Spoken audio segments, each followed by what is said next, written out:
নমস্কার বন্ধুরা, তো আজকে আমি আমাদের বাড়িতে কিভাবে মাখন থেকে ঘি তৈরি করা হয় তো সেটাই আমি আপনাদের সাথে শেয়ার করতে চলেছি। আপনারা পুরো ভিডিওটা প্রথম থেকে শেষ পর্যন্ত দেখতে থাকুন। কোনো বন্ধু আমার চ্যানেলে নতুন হয়ে থাকলে চ্যানেলটি সাবস্ক্রাইব করে বেল আইকনে সেট করে দিন সবার প্রথমে আমার রেসিপি পেতে। তো দেখুন বন্ধুরা, এখানে আমি দুধ ফুটিয়ে রেখেছিলাম, তো ঠান্ডা হয়ে গেছে। যেটুকু সর বসেছে সে সরটা আমি তুলে নিলাম একটা বাটিতে। তো এখানে এই যে এক বাটি সর তুলেছি, এটা একদিনে হয়নি, এটা 4 দিন 5 দিন ধরে আমি রেখেছিলাম সরটা তুলে। তো দিয়েছিলাম তেঁতুল। তো তেঁতুল দিয়ে রাখলে বন্ধুরা তাহলে 5-6 দিন থাকলেও পোকাও হয় না, অথচ সরটা নষ্টও হয় না। এজন্য আমি একটু তেঁতুল দিয়ে রেখেছিলাম। এখন এই সরটা ভালোভাবে আমি হাত দিয়ে মেখে নিচ্ছি। মাখানো হয়ে গেলে আমি হাতের সাহায্যে চাপ দিয়ে ভালোভাবে ঘষে নিচ্ছি। এভাবে আমি 10 থেকে 15 মিনিট চাপ দিয়ে ঘষে নেব, তাহলে আমার সমস্ত মাখন উঠে যাবে।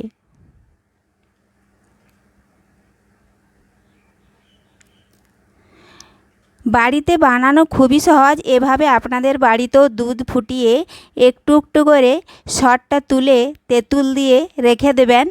যখন এক বাটি হয়ে যাবে তখন এভাবে হাত দিয়ে চাপ দিয়ে ঘষে নেবেন।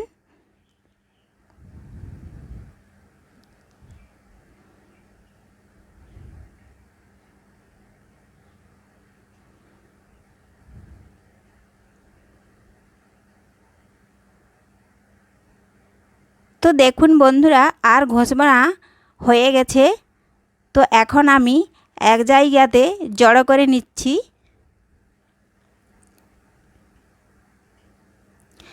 এখন আমি এর ওপরে দিচ্ছি ঠান্ডা জল। ঠান্ডা জল দিয়ে আবারও মাখন আমি একটু নাড়াচাড়া করে নিচ্ছি। দেখুন মাখন আলাদা ও জল আলাদা হয়ে যাচ্ছে।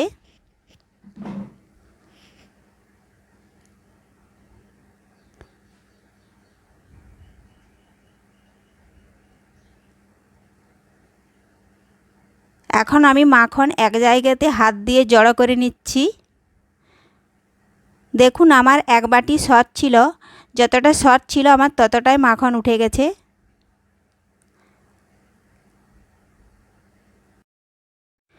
তো এখন আমি এই মাখনটা একটা ছোট বাটিতে ঠান্ডা জল নিয়েছি, সেই জলের উপরে তুলে নিচ্ছি।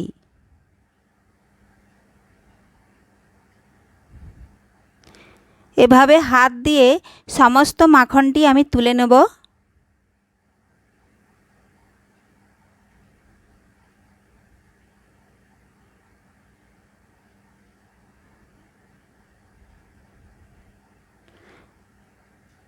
এভাবে আপনারা বাড়িতেও খুব সহজেই মাখন থেকে ঘি তৈরি করে নিতে পারবেন।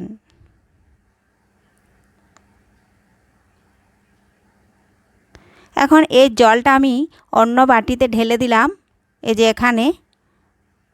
এখন এই বাটি থেকে মাখনটা ভালোভাবে মেখে মেখে একটু ঘন যে গাঢ় জলটা বেরোচ্ছে ওটা ফেলে দেব, পরিষ্কার করে ধুয়ে নেব।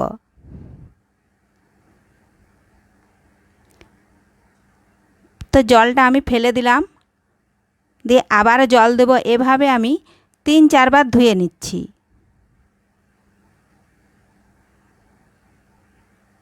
এভাবে মাখতে মাখতে দেখুন জলটা কত ঘন বেরাচ্ছে। ওই ঘন জলটা যতক্ষণ ফেলে দেব পরিষ্কার জল হবে, আর ধোবো না।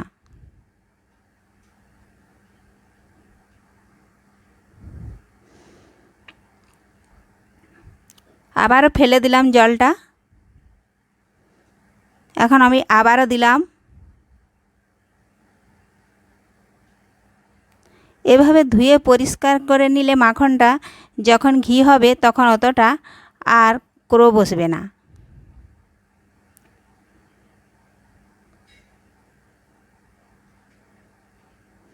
তো হয়ে গেছে বন্ধুরা ধোয়া, আর ধোবো না, পরিষ্কার হয়ে গেছে।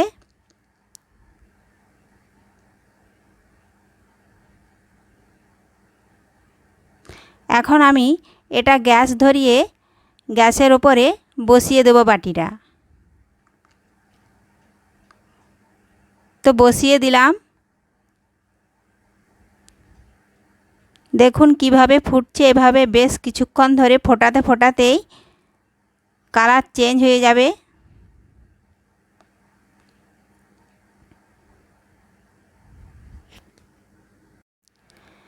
তো এখন আমি একটা চামচ দিয়ে এভাবে একবার নাড়াচাড়া করে দিচ্ছি।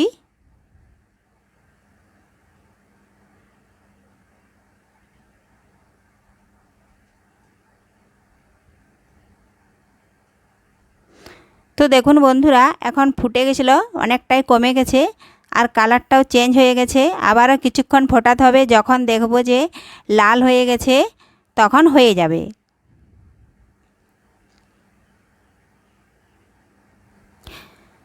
তো দেখুন বন্ধুরা, হয়ে গেছে। এভাবে একটু ভালোভাবে না খরালে তো পরে কিছুদিন থাকার পর গন্ধ ছাড়তে পারে, এজন্য একটু ভালোভাবে খরিয়ে নিতে হবে। এখন আমি সাঁড়াশি দিয়ে নামিয়ে ঠান্ডা করে নিচ্ছি। তো দেখুন বন্ধুরা, ঠান্ডা করে নিয়েছি। এখন আমি একটা বাটি নিয়েছি আর ছাঁকনি নিয়েছি, এভাবে ছেঁকে নেব।